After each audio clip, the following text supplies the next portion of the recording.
ಅದರಲ್ಲಿ ಅವರು 6 ಜನ ಇದ್ದರು, ನಾವು 5 ಜನ ಇದ್ದೇವೆ. ಇದರರ್ಥ ಸನ್ಮಾನ್ಯ ಶ್ರೀ ರಮೇಶಣ್ಣ ಕತ್ತಿಯವರು ಈಗ ಕಳೆದ 2 ವರ್ಷದಿಂದ ಚುನಾವಣೆ ಬೇಡ, ಎಲ್ಲ ನಮ್ಮ ಜನ ಇರಲ್ಲ ಅಂತೇಳಿ ಅವಿರೋಧವಾಗಿ ಕಳಿಸಿದ್ರು. ಎಲ್ಲ ನಮ್ಮವರೇ ಇದ್ದು ನಮ್ಮ ಸಾವುಕಾರ ಬೇಡಿ ಚುರಿ ಹಾಕಿದ್ದಾರೆ. ಅದರಿಂದ ಮುಂದಿನ ದಿನ ಅವ್ರಿಗೆ ಗುರ್ತಾದ್ರು. తర్వాత ಮತ್ತೊಂದು 25 ವರ್ಷ ನಮ್ಮ ಮುಳುಗಿದ ಸೊಸೈಟಿಯನ್ನು ಡೆವಲಪ್ ಮಾಡಿದ್ದಾರೆ ಅವರು. ಅದಕ್ಕೆಲ್ಲ ಕೈ ಜೋಡಿಸ್ಯಾರ ನಮ್ಮ ಜೊತೆಗೆ. ನಮ್ಮ ಜೊತೆ ಎಲ್ಲ ಕೈ ಜೋಡಿಸಿಲ್ಲ ಇದ್ದವ್ರು ಅಂದ್ರೆ 4 ಜನ ನಾವು. ಈಗ ಬಂದಂಥವ್ರಿಗೆ ಆ ಸೊಸೈಟಿದ ಏನಾಗೈತಿ ಹಿಂದೆ ಎಷ್ಟು ಪ್ರಯತ್ನ ಮಾಡಿ ಈ ಸೊಸೈಟಿ ಎಲ್ಲ ಜನ ಅಂದಿದ್ದು ರೈತರೆಲ್ಲ ಇನ್ನೇನು ನಮ್ಮ ಸೊಸೈಟಿ ಬಂದಾಗಿದೆ ಅಂತ ಅದ್ರ ಮುಂದೆ ಹಂತ ತಂದ ಇವತ್ತು ನಾವು 6% ಡಿವಿಡೆಂಡ್ ಕೊಡ್ತಕ್ಕಂಥ ಒಂದು ಸಂಸ್ಥೆ ತಂದಿದ್ದೇವೆ.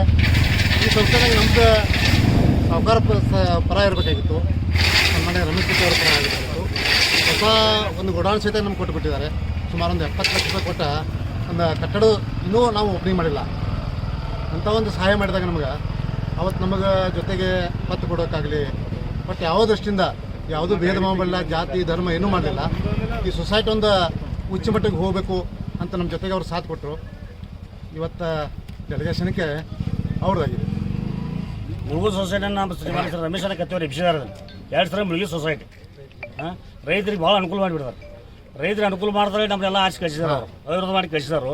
ಅದಕ್ಕೆ ಅವರು ನಮ್ಮ ಸನ್ಮಾನ್ಯ ರಮೇಶಣ್ಣ ಕತ್ತಿಯವರಿಗೆ ಬೆಂಡಾಗಿ ಚೂರಿ ಹೋಗಿ ಕೆಲಸ ಮಾಡಿದರು. ರೈತರು ಆಕರ್ಷಿಕೊಂಡಿದ್ದಾರೆ. ಇನ್ನು ಯಾವಾಗ ರೈತರು ಆಕರ್ಷಿಕೊಂಡು ಬುದ್ಧಿ ಕಲಿಸ್ತಾರೆ ಮುಂದಿನ ದಿನ ಮಾಡೋದು. ಯಾಕಂದ್ರೆ ನಮ್ಮ ಸನ್ಮಾನ್ಯ ನಿರ್ದೇಶಕರಲ್ಲಿ ಮತ್ತೊಬ್ಬರು ನಿರ್ದೇಶಕರು ಅಂತ ಅದಾರ.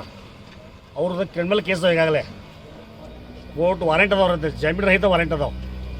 ಅದು ಕೂಡ ಈಗ ಅವ್ರನ್ನ ಯಾರೂ ಅರೆಸ್ಟ್ ಮಾಡೋಕ್ಕಾಗಲಿಲ್ಲ. ರಾಜಕೀಯ ಪ್ರಭಾವದಿಂದ ಅವ್ರನ್ನ ಅರೆಸ್ಟ್ ಮಾಡೋಕ್ಕಾಗಲಿಲ್ಲ. ನಾವು ಈಗಾಗಲೇ AR ಆಫೀಸ್ಗೆ ಹೋಗಿ ಅರ್ಜಿ ಕೊಟ್ಟು ಬಂದಿದ್ವಿ.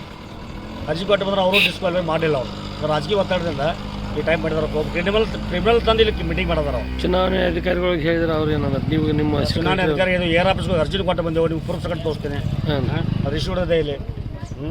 ಆದರೆ ಇವರಿಗೆ ಮೀಟಿಂಗ್ದಾಗ ಅನುಕೂಲ ಮಾಡಿಕೊಡ್ತಾರೆ.